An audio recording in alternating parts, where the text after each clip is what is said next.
Hey guys, so in this lesson we're going to discuss strings. Now strings are another data type that are commonly used in JavaScript. As we mentioned in an earlier video, a string is one or a combination of characters that are surrounded in single or double quotes. So for example, in the console, we can console.log a string by adding the double quotes, and we'll type in hello world and press enter. And you can see that the string hello world gets logged to the console.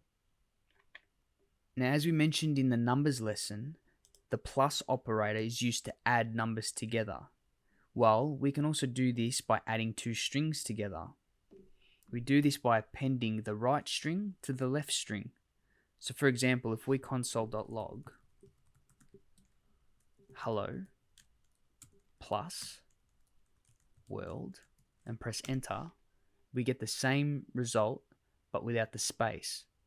And that's because we didn't put any spaces in between the quotations. So if we were to do this again with the space, we would do console.log hello plus, and then we can add a space here and put in world and close it. And then we have it, hello world.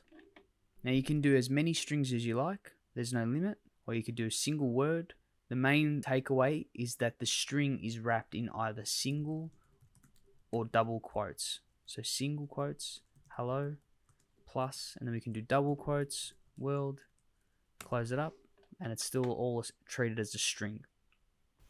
So that's it for now, guys. In the next lesson, we're going to look at variables in JavaScript.